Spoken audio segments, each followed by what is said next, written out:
Þú fær frábæru nestisboxin frá Systema og nestið í þau í Netto.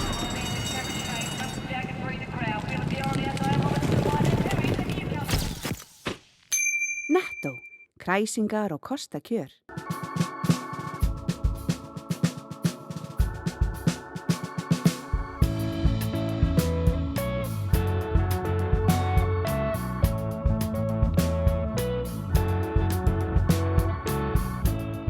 Komið sæl og verið velkomin í sjónvarp Víkurfrétta. Þetta þátturinn Suðurnesja Magasín.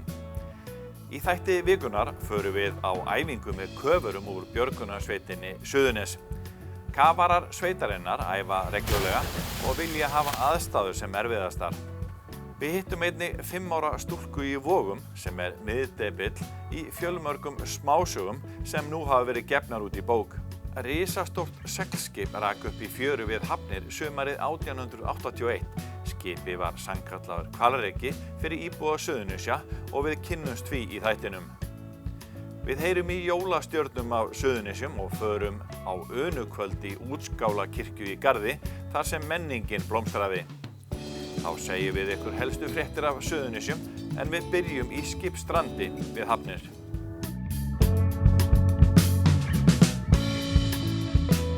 Þann 27. júní árið 1881 rak gríðarlega stórt seglskip á land í Höfnum á Reykjanesi. Skipið Jamestown var með stærstu skipum á 19. öld og var á leið frá Boston með mikinn timburfarm sem nota áttu undir járnbrautarteina í Bretlandi. Allt þetta eðal timbur kom sér einkar vel fyrir fólki á svæðinu en mikið af því var selt og nýtt til húsasmíða. Viðurinn lifir ekki bara í húsakynnum, heldur einnig í tónlistaflutningi hér á landi. Hljóðfarasmiðurinn Jón Marino, fæddur og uppalinn Keflvíkingur, hefur smíðað þó nokkuð af hljóðfærum. Hann notar ávallt viðarbút úr Jamestown-farminum sem honum áskotnaðist og setur bassabjálka og sálið í öll strokhljóðfæri sem hann býr til. Sýning Jamestown-strandið hefur nú verið sett upp í bókasafni Reykjanesbæjar. Við kíktum á sýninguna og ræddum við Önnu Margréti Ólafsdóttur verkefnisstjóra sýninguna. Hverju eru það að koma til skila á þessari sýningu hér á bókasafninu?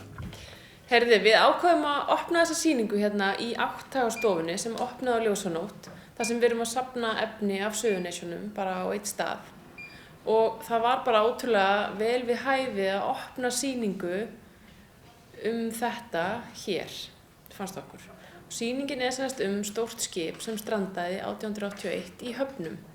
Og þetta var skip sem var að koma frá Boston og var að fara til Bretlands með timbur sem átti að leggja undir járnbrautarteina. Þetta hefur verið mikill hvalreki fyrir íbúa á Suðurnesjum á þessum tíma? Já, það má segja það.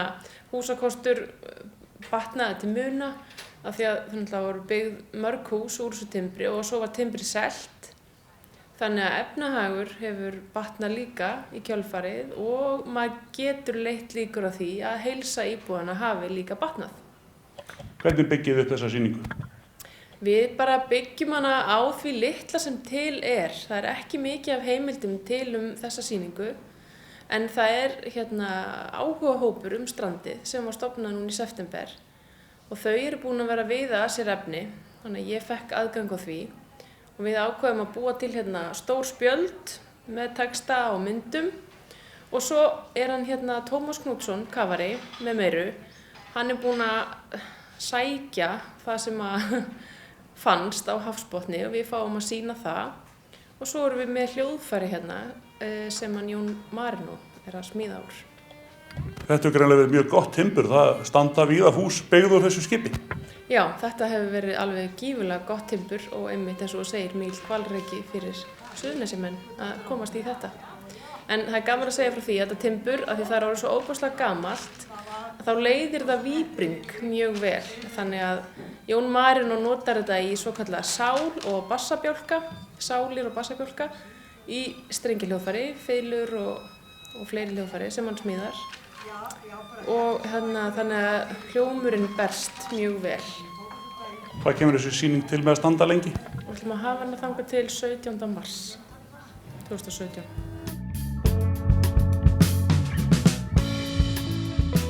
Þrjár hæfileikaríkar söngkonur á Suðurnesjum taka þátt í söngkeppninni Jólastjörnunni á Stöð 2. Þetta eru þær Guðrún Lilja Dagbjörnsdóttir, 9 ára á Grindavík, Perla Sóli Arinbjörnsdóttir, 16 ára á Reykjanesbæ og Sesselja Ósk Stefánsdóttir, 10 ára á Reykjanesbæ.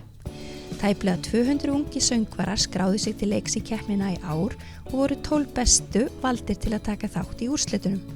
Allir söngvararnir í úrslitunum fá að koma fram á jólatónleikunum Jólagesti Björgvins sem fara fram í Laugardalshöll 10. desember. Við hittum söngkonurnar í Hljómahöllinni í vikunni. Segðu mér nú, hefur verið lengi að fást við söng? Já, bara síðan ég man eftir mér. Þegar ég var 4 ára þá stóð ég upp í rúmi með tónleika fyrir mömmu og pappa og alveg bað þau að taka mig upp lengur með jólahattinn á mér, sko. Og svo hef ég verið bara á söngnámskeiðum út allt og ég er bara nýbyrjuð. Ég byrja núna eftir seinustu jól í tónlistarskólanum í Reykjanesbæ og þar er ég að læra svona meira klassískan söng. Það er bara mjög gaman og ég er að læra nýtt á hverjum degi. Þannig söngurinn er stór hluti á daglegu lífi hjá þér? Já, mjög stór hluti. Ég syng bara alla leiðlanga daginn. Ég syng í sturtu, ég syng þegar ég borða morgunmat, ég syng þegar ég er að læra. Ég er alltaf einhvern veginn syngjandi og alltaf verið að sussa mig. En þetta er bara eitthvað sem ég get ekki stoppað. Ég bara syng. Og stefnur að því að halda áfram á þessari braut, syngja meira í framtíðinni? Já, ég veit, saman hvort ég verið að syngja á Barbie eða á stórtónleikum, ég mun alltaf vera að syngja. Ég bara veit það, af því að bara söngurinn er svo mikið í hjartanum. Og hefur þú sungið mikið opinberlega? Ég hef verið já, bæði í náttúrulega nemendasýningum og svo tók ég þátt í Grís þegar ég var 13 ára. Í leikhúsi Keflavíkur og þar voru náttúrulega með alveg, ég held að þetta voru 15 sýningar ef ekki fleiri og það var náttúrulega bara geðveikt og við tókum þátt í alls konar upp og komum 17. júní og sungum þar á sviðinu og það var alveg bara geðveikt, sko. Og svo hef ég líka tekið þátt í Samfjess. Ég var þar í fyrra, tók þar þátt og söng á stórsviðinu í Laugardalshöllinni. Og svo hef ég bara verið að syngja hér og þar alls þar sem ég get komið fram, bara hef ég verið að koma fram. En hvernig fannst þið svo að taka þátt í jólastjörnunni? Var það eins meira stressandi en hitt? Já, þetta var samt svo góð stemning þarna. Það var allir svo rólegir og þetta var svo, ég veit ekki, það var eitthvað svo gleðilegt í jólinn. Ég kom þarna allt út í jólaskrauti og allir þarna voru svo yndislegir og rólegir og yfir, þannig ég bara einhvern veginn róaðist og þetta er náttúrulega, ég hef verið að senda inn vídeó alveg frá því ég var 12 ára inn í jólastjörnuna og ég var rosa glöð bara þegar ég kom núna því að þetta er alltaf bara svo rosalega flottir tónleikar að fá að vera partur af og náttúrulega bara draumur fyrir stelpur sem elskar að syngja, þannig að ég er ótrúlega spennt að fá að taka þátt í þessu.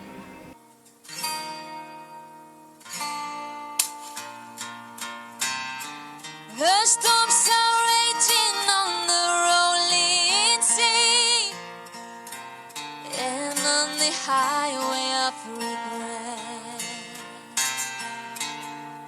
The winds of change are blowing wild and free.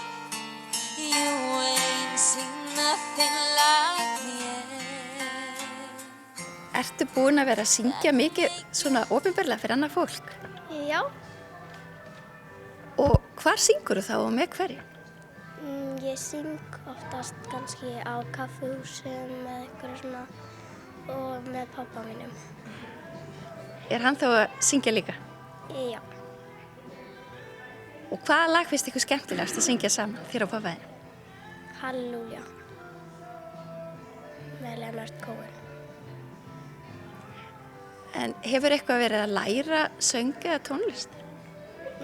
Nei, ég var að æfa píanó og ég bara farið á nokkur svona námskeið. Og hvað er svona skemmtilegt við að syngja? Ég veit ekki, mér finnst bara alltaf að þetta svona skemmtilegt. Og syngur þú heima á hverjum degi? Já, hverjum degi. Hvernig fannst þið svo að taka þátt í jólastjörnunni? Það var bara mjög gaman. Já. Og var þetta ekkert mál að syngja fyrir framan dómara og í sjónvarpinu? Nei, það var bara pínu alltaf svona fylgd í maðanum. Og gekk þetta svo ekki bara mjög vel? Jú, mjög vel. The stars are raging on the rolling sea. In on the highway of regret. The winds of change are blowing wild and free. Your wings, nothing like me. Sesselja Ósk komst líka í úrslit jólastjörnunar í fyrra og söng á jólatólningum Björgvins Halldórssonar svo hún heldur betur reynslunni ríkari í ár. Nú ertu með jólastjörnunni í annað sinn núna í ár. Er þetta svona skemmtilegt? Já, þetta geggjað skemmtilegt. Og hvað það sem svona skemmtilegt? Að hitta alla hérna krakkana og bara vera á sviðinu og syngja með. Og þú söngst á tónleikunum í fyrra. Gætirðu sagt okkur hvernig það var? Það var svo skemmtilegt og það var bara skemmtilegt að hitta krakkana og vera á sviðinu og sjá alla sem voru að horfa. Og eignaðistu vini í hópnum í fyrra? Já, fullt. Og ertu búin að vera að æfa þig mikið síðan jólin í fyrra? Já, miklu meira. Þannig að þú ert vel undirbúin í ár. Já. En af hverju finnst þér svo skemmtilegt að syngja? Ég veit það ekki, bara alltaf þegar ég heyrði mömmu mín að syngja þá langaði mér líka að syngja. Og ertu mikið að æfa þig heima? Já, ógeðslega mikið. Og hvernig æfirðu þig? Bróðir minn spila stundum undir með gítarnu sínum og stundum þá bara hlusta ég á bara lög og syng með og syng með mömmu minni. I think I could understand how it feels to love a girl. I swear I'd be a better man. I listen to her 'cause I know how it hurts when you lose the Styðjum öflugt atvinnulíf, menningu, mannlíf og íþróttir á Suðurnesjum.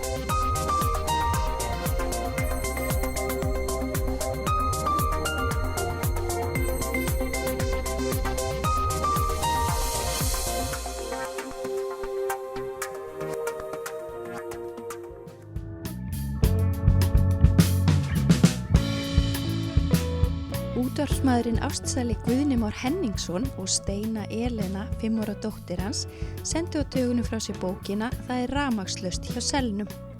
Steina Elena að öllum líkindum yngsti höfundur jólabókaflóðsins í ár.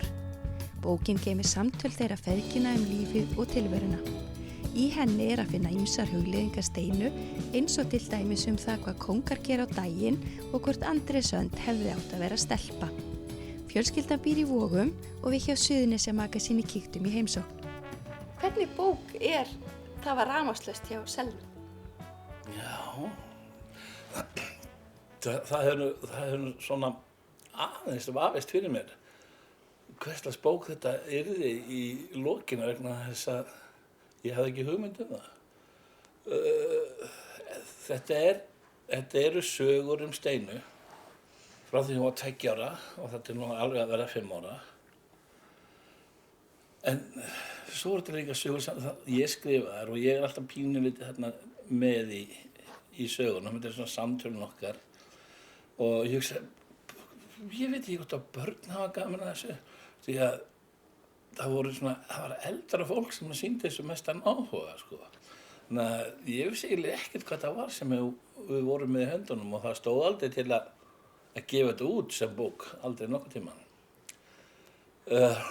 Ég var svolítið aldraður þegar ég átti Steinu og ég vildi skilja eftir minningar fyrir hana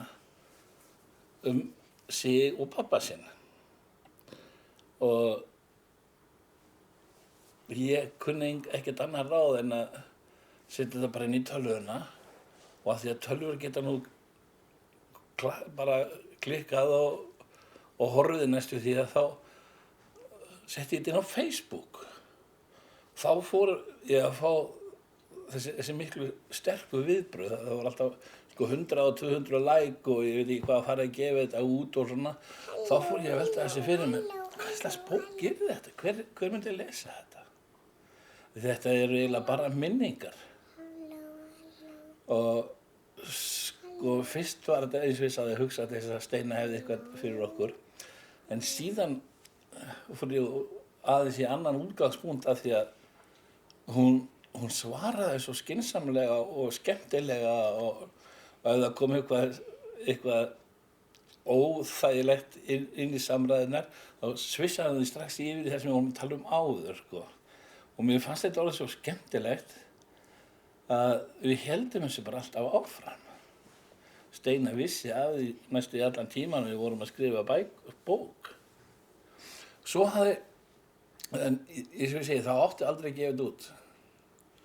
Svo hafði einn útgefandi samband við okkur og spurði bara spurði hvort við varum ekki til í þetta og ég sagði hann sagði bara jú, ekkert mál, kýlum á þetta, ég skal sjá þetta allt saman. Og hann gerði það. Hann sá þetta allt saman. Hvernig fannst þér það? Allt í að sjá bókina. Allir kaupa bókina. Allir kaupa bókina og það bara áróður að kjörstað. Þú varst nú svona á montinu við bókinni. Nei. Ekki? Vildur ekki gefa hann út? Jú, ég vil það. En?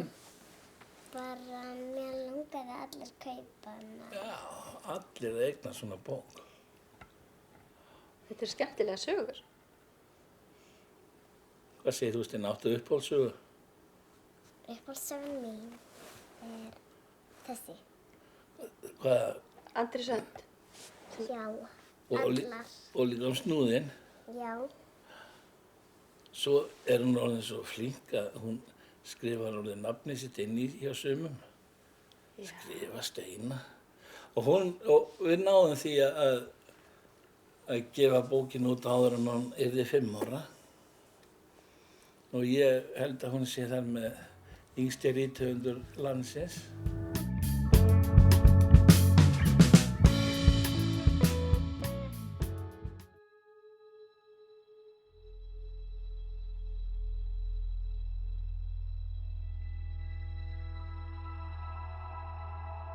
Það er sunnudagskvöld í nóvember, hiti við frostmark. Kafarar úr björgunarsveitinni Suðurnes eru mættir að Njarðvíkurhöfn. Það er æfing. Tilkynnt hafði verið mann sem hafði stungið sér til sunds í höfninni en fljótlega horfið sjónum manna. Æfingin var óvænt og boðuð fyrirvaralaust. Við vorum bara að æfa fyrstu viðbrögð við mann í sjó. Það var bara kallað út af Ísengin af þessari óvæntu æfingu. Hvernig var þetta byggt upp? Hvað átti að hafa gerst? Það átti bara maður að fara hérna í sjóun í Njarðvíkurhöfn og meira vissum við ekki og við urðum bara að koma hérna og byrja að leita eftir því hvað vitni sögðu. Útkallið á að vera sem raunverulegast. Það reyndi því á köfunaflokkin. Hann hefur yfir að ráða gömlu sjúkrabíl sem nú er sér útbúinn fyrir kafara. Hjörleifur Svavar er fyrsti kafarinn og var fljótur í sjóinn. Hann hóf þegar leit samkvæmt ákveðnu skipulagi. Kafarinn er í sambandi við félaga sín á bryggjunni í gegnum fjarskipti. Neðan sjávar er skyggnið ekkert. Þú fer fyrstur niður. Hvað blasir við þér þegar þú kemur niður í svona kolsvarta myrkur? Bara botninn og veggurinn, höfnin. Og svo þegar maður kemur niður þá bara blasir ekkert við manni. Það bara þyrlist allt upp. Og svo bara leita maður með því að þreifa og vinna sér hægt áfram. Hvernig vinnur þessa leit? Ferðu eftir ykkur svona ákveðnu skipulagi, ykkurra línur? Já, ég fór bara með frá höfnina alveg fyrst. Var þá bara með höfnina á hægri hönd þegar ég var niðri og var alltaf með þannig að ég geti snert höfnina og svo vann ég mig báðum megin til að vera bara viss það að missa ekki að hennu. Kafarinn sé rétt svo 5 cm framfyrir sig. Algjört myrkur og botninn gruggast upp í ljósinu sem kafarinn hefur með sér. Eftir nokkra mínútur í kafi skila leitin þó árangri. Sá sem leitaðar að er fundinn. Annar kafari, hún Erla, er tilbúin í köfun og stekkur í höfnina. Gleraugu hennar fyllast strax af móðu. Já, einhver hluta vegna hann var bara móða hjá mér en ég föst í línu, sem sagt hann fastur í línu og ég festi mig við þá línu þannig að ég fer bara með frá línunni niður og þannig finn ég hann þannig ég þarf raun ekki að leita mikið að hinum káranum en svo þegar ég kem að honum þá rétt sé ég bara rautt sem þá dúkkan og ég vissi að ég átti að taka í dúkkuna og fara upp en ég þurfti raun ekki að sjá neitt mikið sko. Á botni hafnarinnar sameinast kafararnir að ná líkinu sem í þessu tilviki þungbrúða upp úr sjónum. Sjóflokkur björgunarsveitarinnar komið til aðstoðar á gúmmíbát. Líkinu komið í bátinn og þaðan á land. Kafararnir komið sér úr sjónum og á þurrt. Þegar komið í hús gengið frá búnaði og farið yfir æfinguna. Hvað hefði mátt betur fara og hvað tókst vel. Hvað það sem fær ykkur til að taka þátt og vera félagir í svona köfunarhópina björgunarsveitar? Vá, ég veit ekki, það svo margt. Það bara kuldinn og blautan og líka bara þetta að þú veist, þetta ákveðin fræði og mikil æfing og þessi fyrir í þetta þannig að það einhvern veginn spennan og það sem maður veit ekki þegar maður kemur niður og veit ekki, þetta eitthvað við þetta, það eitthvað skemmtilegt við þetta. Æfið þið reglulega? Já, við æfum mjög reglulega. Við reynum að kafa eins mikið og við getum. Við reynum að kafa við svona aðstæður. Þetta eru okkar aðstæður. Þegar orðið dimmt og kalt og allt farið bara út allt þá erum við tilbúin að fara út í. Hvað stór hópur hjá ykkur í þessum köfunarverkefnum? Við hérna suður frá, við erum kannski svona 6-7 manna hópur sem erum virki í þessu og æfum reglulega. Við erum hérna með, eins og sér, við erum með heila bíl undir raskatið okkur og við erum bara klári í þetta. Það bara þannig.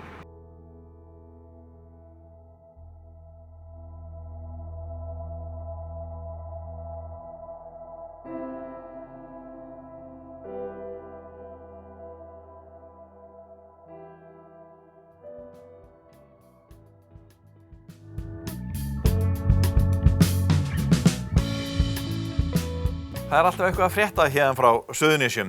Hér það helsta. Kynbundinn launamunur hefur aukist frá árinu 2014 úr 12,4% í 13,7% innan Flóabandalagsins og segir Kristján Gunnarsson, formaður Verkalýðs- og sjómannafélags Keflavíkur og nágrennis, það vera mikið áfall. Í viðtali við Víkurfréttir í þessari viku segir Kristján að einn jákvæðasti punkturinn í niðurstöðum könnunarinnar sé sá að meðaltal heildarlauna hækkaði úr 372.000 í 429.000 á milli ára sem 15,4% hækkun á meðan taxtar hafa hækkað 6,2%. Reykhreinsivirki verksmiðju United Silicon í Helguvík var ekki notað síðustu daga þegar ofn verksmiðjunnar var hitaður upp með eldiviði og rafskaut í ofninum bökuð, samkvæmt upplýsingum frá forsvarsmönnum fyrirtækisins. Bálið sem logaði í ofninum var því ekki ósvipað bálkesti á gamlárskvöldi. Lyktar sem líktist helst kamínubrunalikt hefur orðið vart í Reykjanesbæ. Í yfirlýsingu fyrirtækisins sem birtist í Víkurfréttum segir að reykurinn sé ekki hættulegur. Umhverfisstofnun hefur á síðustu dögum borist fjöldi ábendinga, annars vegar reyk frá verksmiðjunni og hins vegar viðvarandi brunalikt. Fulltrúar stofnunarinnar hafa verið í sambandi við fyrirtæki til að fá nánari upplýsingar og hafa tvívegis á síðustu dögum farið í fyrirvaralaust eftirlit í verksmiðjuna til að fá betri og nákvæmari upplýsingar og einnig til að staðfesta umrædda lykt eða reyklosun. Forsvarsmenn United Silicon segja að þegar ofn verksmiðjunnar komin í full afköst og brunin orðinn hreinn þá eigi brunalyktar ekki að verða vart frá verksmiðjunni. Kennarar á Suðurnesjum fjölmenntu á baráttufund sem haldinn var í Andrews Theater á Ásbrú á þriðjudag. Kennarar allt land lögðu niður störf þann dag klukkan 13:30 og funduðu stöðu kjaramála sinna. Kennarar krefjast hækkunar á grunnlaunum sínum og hafa tvívegis á árinu fellt kjarasamninga. Að sögn Maríu Sigurðardóttur kennara við Holtaskóla í Reykjanesbæ hafa 10 kennarar við skólan sagt starfi sínu lausu í vikunni. Hún ein af þeim. Og við endum þennan fréttapakka frá Suðurnesjum á menningarlegum nótum að Útskálum. Árleg skemmtun hollvinna Unu í sjólist var haldin síðastliðinn laugardag í Útskálakirkju. Þar las Guðrún Ásmundsdóttir leikkona úr bókinni Völva Suðurnesja og sagði frá fólki úr garðinum sem hún kynntist sem leikstjóri hjá litla leikfélaginu. Þá voru tilkynnt úrslit í ljóðakeppninni Dagstjörnunni og flutt tónlist, en þar léku og sungu þær Guðný Árný Karlsdóttir, Birta Rós Sigurjónsdóttir og Una Stefánsdóttir. Myndirnar sem lifa með fréttinni eru frá Unukvöldinu.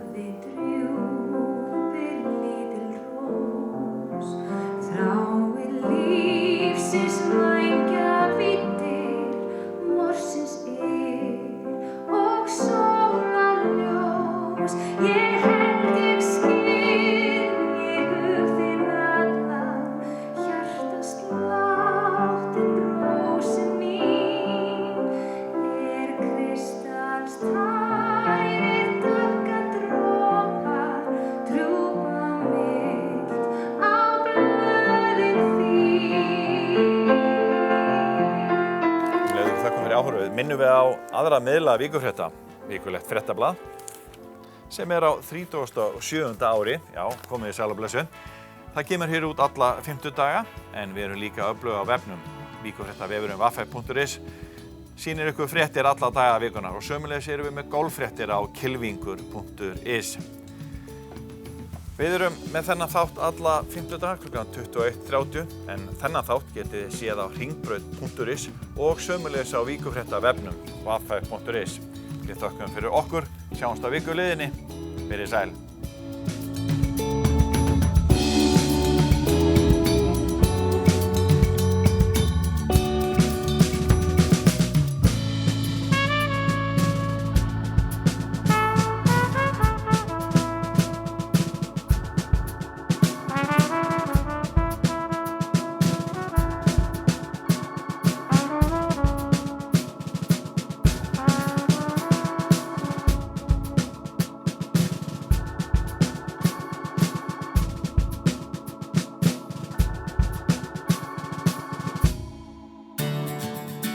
Bókaðu bílinn þinn á bílahótel og láttu degra við hana meðan hún ferðast.